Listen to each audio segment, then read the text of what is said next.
तुम्ही सर्वजण जो हा व्हिडिओ बघतायत ना, आजची तुमची स्थिती बघा आणि त्या स्थितीचा विचार करा आणि सांगा मला तुमची जी स्थिती आहे ती स्थिती तुमच्या स्वतःमुळे आहे.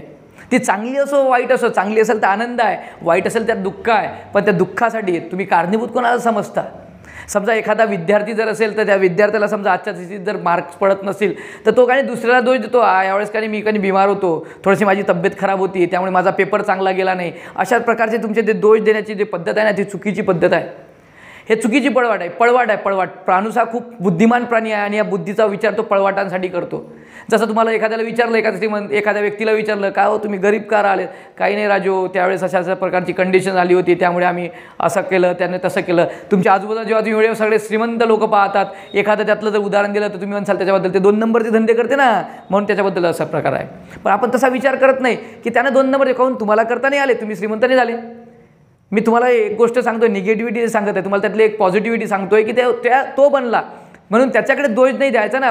फक्त त्याचे दोष बघून चालणार नाही, त्याचं कर्तृत्वही तुम्हाला बघावं लागेल, त्यालाही बुद्धी लागणार आहे कुठली ना कुठली गोष्टी करताना. पण तुमची बुद्धी तुम्ही पळवाटांना शोधता म्हणून तुमची दयनीय अवस्था ही अशा प्रकारची होते. एखादा विद्यार्थी आहे, तो विद्यार्थी परीक्षेमध्ये नापास होतो किंवा काही फेल होतो, त्याची सगळा दोष तो स्वतःच्या तब्येतीला देतो, स्वतःच्या घरच्या परिस्थितीला देतो, कुठल्या ना कुठल्या कारणासाठी देत असतो. आज तुमच्यासोबतचे काही बॅचमेट्स असतील, काही म्हणतील की नाही बा आमचं मागं राहण्याचं कारण काय? आमचं मागं राहण्याचं आमची हालाकीची परिस्थिती होती, आमचे आई वडील असे होते, यू होते, टी होते. अशा प्रकारे जे आपलं कारण शोधतो, या कारणाच्या मागं आपण लपण्याचा प्रयत्न करत असतो. पण तुमच्या माहितीसाठी एक गोष्ट सांगू, आजही उद्याचा पेपर आत्ताच्या कंडिशनमधले जे विद्यार्थी आहेत त्यांना विचारा, उद्याचा पेपर असतात, उद्याच्या पेपरच्या बाबतीत ते विचार करत असतात, जाऊ दे ना येरी तिला तेच टॉपर राहणार आहे, जाऊ दे ना येरी तोच टॉपर राहणार आहे, आपल्या काही गोष्टी अपने बास की बात नाही आहे. अशातल्या प्रकारचे तुमच्या डोक्यामध्ये पहिलेच भिनत असतं ना, त्या विचारामुळे तुमचं मार्क्स कमी येत असतात परीक्षेत. नाही त्याचे मार्क्स जास्त येण्याचे कारण हा नाही होत की त्याला खूप जास्त त्याचा परिश्रम घेतले आहे, त्याला 24 तासात जागी 48 तासाची घड्याळ मिळालेली आहे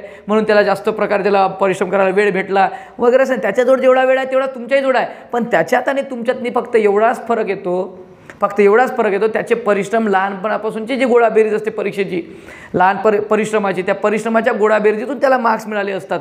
तुमची परिश्रमाची गोळाबेरीज जर केली, तुम्ही विचार करता ना जाऊ दे ना आजचा होमवर्क उद्याला करू, काय बिघडते? पण या आजचा होमवर्क उद्याला करू आणि उद्याला करता करता संपूर्ण वर्ष जात असते तरी तुमचा होमवर्क किंवा तुमच्या तसा प्रकारचा अभ्यास तुमचा नसतो.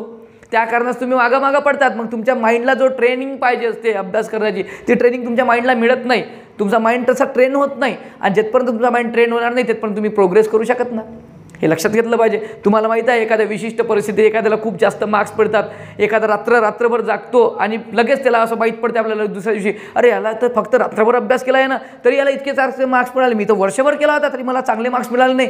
याला कारणीभूत कोण? याला कारणीभूत तुमचा माइंड आहे, त्याला कारणीभूत तुमची ट्रेनिंग आहे, त्या माइंडला दिलेली ट्रेनिंग आहे. त्यानं त्या सगळ्या परिश्रम म्हणून म्हणतो आपले जे मार्क्स असतात आपल्या परीक्षेमध्ये मिळालेले, ते मार्क्स आपल्या संपूर्ण मागच्या भूतकाळामध्ये केलेल्या अभ्यासाची गोळाबेरीज असते. हे लक्षात घ्या. तुम्हाला जे मार्क्स मिळतात ना सध्याच्या टाईमला, ते संपूर्ण भूतकाळातल्या परीक्षेच्या परिश्रमाची सगळी गोळाबेरीज म्हणजे तुमचे मार्क्स असतात, आत्ताचे हल्लीचे मार्क्स असतात. आत्ता अभ्यास केला म्हणजे उद्या परीक्षा दिली म्हणजे तेवढे मार्क्स मिळतील या भ्रमात राहू नका. तुम्हाला तुमचा अभ्यास हा कंटिन्यू ठेवावा लागेल, काहीतरी सातत्याची परिश्रम लागणार आहे, काहीतरी वर्षाचा परिश्रम लागणार आहे, तपश्चर्या लागणार आहे. हे तपश्चर्या तुमच्या माइंडला त्याची ट्रेनिंग असली पाहिजे त्या तपश्चर्याची, तरच तुमचा जमणार आहे. आजच्या काळात तुम्ही बघता ना खूप सारे श्रीमंत लोक आपल्या आजूबाजूला दिसतात, आपण त्यातनी एक गरीब दिसतो. मग आपण बघताना म्हणतो बापरे किती मोठी बिल्डिंग आहे, किती मोठा एक पैसा आहे, किती मोठी गाडी आहे, इतका मोठा हे आहे वगैरे वगैरे सगळ्या गोष्टी आपण बघतो आणि वरून त्याला दोष देताना म्हणतो 2 नंबरचे धंदे आहे ना, काहून कमावणार नाही. पण तुम्ही हे विचार करत नाही त्याला ते करण्यासाठी खूप मोठे परिश्रम लागले आहेत, त्याच्या मागे पण परिश्रम आहेत, तुम्ही करू शकले नाही म्हणून दुसऱ्याला दोष द्यायचा आणि तो पण असा उलटा. हा बुद्धिमानी प्राणी जे आहे ना त्याचं लक्षण आहे. फक्त त्याचं लक्षण कसं आहे, ज्याची बुद्धी आहे ना ती फक्त पळवाटानं पडते म्हणून तो मागं राहतो. त्याची बुद्धी जे श्रीमंत झाला आहे त्याची बुद्धी सरळ वाटेने जाते म्हणून तो श्रीमंत होतो. बस एवढाच फरक आहे. तुमचं ध्येय आणि त्याचं ध्येय याच्यातनी खूप मोठा फरक आहे. तुम्हाला काही जणाला ध्येयच नसते अजूनही विद्यार्थ्याला विचारलं 10वी 12वीत गेल्यावर काय करतोय, बघू ना ग्रॅज्युएशन झाल्यावर पाहता येते काय येतं, जर भेटलं तर चांगले मार्क्स असं करू, नाही भेटले तर तसं करू. अशातले प्रकार तुमचे पळवाट तयार असतात, वाटा तयार असतात तुमच्यावाल्या. मग बघता येते कोण्या वाटेनं पडता येईल आपल्याला तशा प्रकारचं. मग हे जे गोष्टी तुमच्यातनी होतात ना, ह्या गोष्टी तुम्हाला मागं वळत असतात प्रगतीपासून.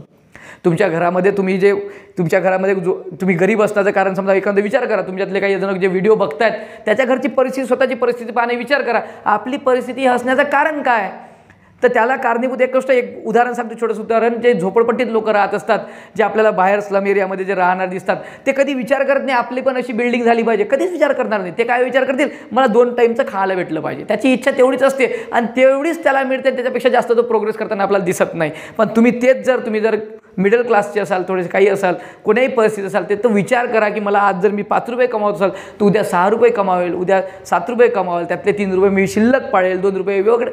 अशा प्रकारचं ज्याची गोळाबेरीज असते, हा जो अभ्यास असतो परिस्थितीचा, तो अभ्यास तुम्हाला पुढे घेऊन जात असतो. तेथपर्यंत तुमच्या डोक्यामध्ये हा विचार निर्माण होणार नाही ना, तेथपर्यंत तुमची प्रगतीवर लागणार ना. हे लक्षात घ्या. प्रगती करायची असेल तर आपल्याला फक्त एकमेव साधन आहे, आपला माइंड ट्रेनिंग. आपल्या माइंडला जिथपर्यंत ट्रेन करसाल नाही तुम्ही, तिथपर्यंत तुमच्या विचारामध्ये बदल होणार नाही, तिथपर्यंत तुमच्या कर्तृत्वामध्ये सुद्धा बदल होणार नाही. कारण विचारच तुमचं आयुष्य घडवत असते आणि बिघडवत सुद्धा असते, हेच लक्षात घेतलं पाहिजे. जिथपर्यंत तुम्हाला हे कळणार नाही तिथपर्यंत तुम्हाला आयुष्यामध्ये काहीही मिळणार नाही आहे. तुमचा एवढूसाही तीसभरही प्रोग्रेस होणार नाही, हे लक्षात घ्या. तुम्हाला माहीत आहे, एखादा शेतकरी जेव्हा कष्ट करतो, राबतो, पण त्याच्यामधला माइंडसेट असतो तोच की नाही बा एवढं कमावलेलं आहे, मला यावर्षीचं थोडंसं पुढच्या वर्षी पेरण्या पाण्याला टिकलं पाहिजे वगैरे केलं पाहिजे. त्याचा हा विचार नाही होत की नाही बा मला पुढच्या वेळेस दुसरं काहीतरी करायचं आहे, तिसरं काहीतरी करायचं आहे. त्याला वाढवण्याची त्याची इच्छा नसते, म्हणून तो मागं राहतो. एखाद्या व्यक्तीला जर स्वतःची संपत्ती वाढवण्याची इच्छा झाली ना, तर आजच्या जगातला कुठलाच व्यक्ती हा मागं राहणार नाही. प्रत्येकजण श्रीमंत बनेल. हे बनेल म्हणजे बनेल, गॅरंटीनं देतो, गॅरंटी सांगतो. आणि प्रत्येक विद्यार्थी हा असा कुठलाही असो, त्याला बुद्धी असो या नसो, पण स्वतःचा माइंडसेट जर त्यानं व्यवस्थित केला ना, लहानपणापासून त्याला सवय जर लागली त्या माइंडसेटची, तर मी गॅरंटेड सांगतो प्रत्येक व्यक्तीला चांगले मार्क्स मिळू शकतात. कोणीही टॉप करू शकते, कोणीही करू शकते. फक्त माइंडसेट तशा प्रकारचा बनवावा लागतो. अभ्यास करताना विचार करावा लागते, अभ्यास कोण्या प्रतीचा करतोय, आपण कसा करतोय, व्हिज्युअलायझेशन पॉवर कशा प्रकारची आहे तुमची, एक या बोर्डवर जे लिहिलेलं आहे या बोर्डवरचं जसं तुमच्या डोक्यामध्ये फिट होते की नाही, हे बोर्ड तुम्हाला नंतर तिथून उठल्यानंतर क्लासवरून उठल्यानंतर दिसते की नाही, हे सर्वात महत्त्वाची गोष्ट आहे.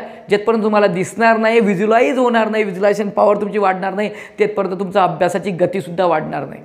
तुम्हाला जर अभ्यासाची गती वाढवायची असेल तर फक्त इथून विचार करायचा काम नाही पडणार. तुमच्या बॉडीमध्ये जेवढ्या सेल्स आहे ना, त्या प्रत्येक सेलला न्यूक्लियस आहे, त्या प्रत्येक सेलला ब्रेन आहे, हे लक्षात घ्या. त्या ब्रेननं काम करा, तुमची इम्प्रूव्हिंग पॉवर वाढेल, तुमची कार्यक्षमता वाढेल, तुमचं वर्किंग इम्प्रूव्हमेंट मोठ्या प्रमाणात दिसून पडेल तुम्हाला, हे लक्षात घ्या. तुम्ही फक्त लोक इथून विचार करतात, जे मोठी झाली आहेत ते फक्त इथून विचार करत नाहीत, ते आपल्या संपूर्ण होल बॉडीनं विचार करतात, त्यामुळे थकत नसतात, हे लक्षात घ्या. आपला माइंड इथून थकतो, आपली संपूर्ण बॉडी डाऊन होते, हे लक्षात घ्या. पण तसं नसते. मोठे लोक जे असतात ते कुठून विचार करतात, सगळ्या आपल्या बॉडीमधल्या प्रत्येक एक सेलमधल्या न्यूक्लियसचा ते उपयोग करत असतात, आहे ना. माहिती आहे तुम्हाला, हे न्यूरोसायन्सनं प्रूव्ह करून दाखवलं आहे की न्यूरोसायन्सनं प्रत्येक सेलला ब्रेन आहे, प्रत्येक सेल आपलं फंडामेंटल जेही आपलं जे मोटॅबॉलिझम असते तर टोटल मोटॅबॉलिझम घडून आणत असते, आहे ना.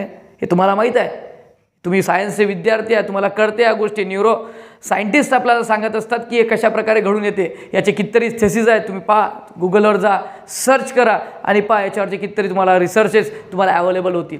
व्हिज्युअलायझेशन, माइंड ट्रेनिंग हे सर्वात महत्त्वाची गोष्ट तुम्हाला कळली पाहिजे. जिथपर्यंत या बोर्डवरचं एक्सप्रेशन्स तुम्हाला कळणार नाही, ते तसे तुम्हाला आठवणार. एखाद्या फिजिक्सची रिॲक्शन आहे, ती कशी घडते, कोण्या बिकरमधून कोणतं केमिकल घेतलं होतं, त्याचा कलर कोणता होता, हे जे व्हिज्युअलायझेशन आहे. ते एखादा बॉल पडतोय, ते बॉल पडताना कशा प्रकारे घरंगडत जातोय, त्या स्लायडिंग कशी होते. एखादा वॅक्स आहे, त्या वॅक्समध्ये कशा प्रकारे तांबं आहे, एखादं कॉपर किंवा बाकीच्या सगळ्या ज्या गोष्टी केमिस्ट्रीमधलं तुम्हाला माहीत आहे. हे जेव्हा आपण घेतोय एकसारखं, जेव्हा बघतोय आणि ज्याला व्हिज्युअलाइज करतो, त्यावेळेस तुम्ही विसरत नसता ती गोष्ट, हे लक्षात घ्या. विसरत नसता. तुम्हाला हे प्रत्येकाला हे समजलं पाहिजे, त्यामुळे मराठीमध्ये कन्वर्ट करण्याचा प्रयत्न केला.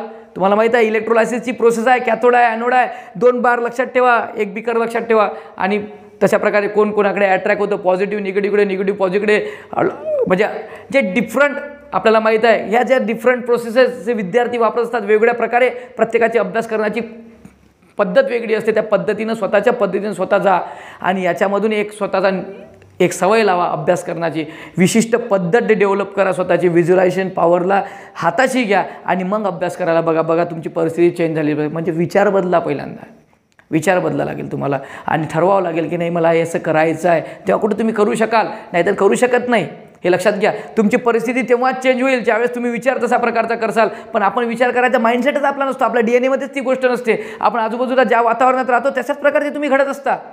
ज्या वातावरणात तुम्ही राहाल त्या प्रकारचे विचार तुमच्या डोक्यामध्ये येईल, तशाच प्रकारचे तुम्ही घडत असता. तुम्हाला माहीत आहे की आपल्या आजूबाजूचे लोक सगळे गरीब आहेत, तुम्ही गरीब राहाल, तुमच्या आजूबाजूला सर्व श्रीमंत आहे, तुम्ही सुद्धा श्रीमंत असाल. हे निसर्गाचा नियम आहे. ज्या वातावरणात असाल त्या वातावरणासारखे तुम्ही होत जासाल, हे लक्षात ठेवा. लॉ ऑफ अट्रॅक्शन सांगते आपल्याला, जशा प्रकारचे विचार तुम्ही करसाल, जशा प्रकारचा निसर्गाला संदेश देसाल, तशा प्रकारे निसर्ग तुम्हाला रिटर्न देत असतो. आणि हे रिटर्न व्यवस्थित यायचे तुम्हाला जर वाटत असेल, तुमच्या सारखे तुम्हाला हवे ते यायचं असं वाटत असेल, अपेक्षेनुसार यायचे असं वाटत असेल, तर तुम्हाला तुमच्या विचारात बदल करावे लागेल. या निसर्गाला संदेश द्यायचं शिका. या निसर्गाला मागा, जे मागायचं निसर्गाजवळ भरपूर आहे द्यायसाठी. तुमच्याजवळ 2 हात कमी पडतील इतकं या सगळ्या निसर्गाजवळ आहे. फक्त मागायची ताकद ठेवा, हे निसर्ग तुम्हाला द्यायला तयार राहील, हे लक्षात ठेवा. जेथपर्यंत तुम्हाला हे कळणार नाही ना, तेथपर्यंत मी सांगतोय ना, आजची ही परिस्थिती आहे ना, ही परिस्थिती परत त्याच वाक्यावर येतो. आजची परिस्थिती नाही, हे तुमची आहे, तुमच्या बदौलत आहे. त्याला दुसरं कोणी कारणीभूत नाही. जे दोष देणारे लोक असतात ना, ते फक्त पळवाटा शोधतायत. हे परत सांगतो मी. राग येतील बहुतेक जणाला, माझा राग येत असेल किंवा हा माणूस काय बोलतो. हो, माझी सध्या जी अवस्था आहे, ज्या कंडिशनला मी या कंडिशनसुद्धा माझ्या स्वतःच्या ओढवलेल्या आहेत, दुसरा कोणी याला कारणीभूत नाही, हे लक्षात ठेवा. हे जेथपर्यंत माणूस एक्सेप्ट करत नाही, जसं स्वतःची आपल्याला काय सक्सेस आणि स्वतःचा फेल्युअर, या दोन्ही गोष्टी स्वतःला एक्सेप्ट करता येणं, हे सर्वात मोठं पुरुषत्वाचं काय लक्षण आहे. हे पण तुमच्यामध्ये असलं पाहिजे. जेथपर्यंत हे कळणार नाही, तेथपर्यंत तुम्ही मोठे होणार नाही. मोठ्यात राहणं शिका, मोठ्यांसारखे विचार करणं शिका, मोठं ध्येय ठेवणं शिका, मोठे परिश्रम घ्यायला शिका. परिश्रम घेताना थकायचं नसते. जर माइंडला सेट केलेलं असेल तर रात्री 1 वाजतासुद्धा लोक व्हिडिओ बनवू शकतात माझ्यासारखे, आहे की नाही. थकत नाही माणूस. दिवसभर सकाळी 6 ते संध्याकाळी 9 वाजेपर्यंत कोचिंग केल्यानंतरही सुद्धा रात्री 1 वाजता जर मी व्हिडिओ बनवू शकत असेल, तुम्ही सुद्धा अभ्यास करू शकता, हे लक्षात ठेवा. तुम्ही सुद्धा अभ्यास करू शकता, हे लक्षात ठेवा. आणि आपल्या कामाला लागा. मी सांगतोय, तुम्हाला विश्वास देतोय. जर तुम्ही तुमच्या माइंडला जर सेट करसाल तर तुम्हाला तुमचा माइंड तसाच प्रकारचं रिटर्न देतो. तुमच्या शरीरातला एक थेंब तुम्हाला सळसळता थेंब तुम्हाला सांगत राहतो, तुला अभ्यास करायचा आहे, तुला प्रगती करायची आहे, तुला आयुष्यातनी जे ध्येय गाठायचं आहे ते तुला गाठता येईल. फक्त एकच करा, माइंडसेट व्यवस्थित ठेवा. दुसऱ्या वातावरणाने डिस्टर्ब होऊ नका. जेही आपल्या आजूबाजूला जे अवतीभोवती आपल्याला दिसून पडते त्यांना तुम्ही डिस्टर्ब व्हायचं नसेल. फोकस माइंड ठेवा. एक फोकस असला पाहिजे, पण कसा कॉन्शियस, हे लक्षात ठेवा. कॉन्शियस असलं पाहिजे. माणसानं आयुष्यामध्ये नेहमी कॉन्शियस असलं पाहिजे.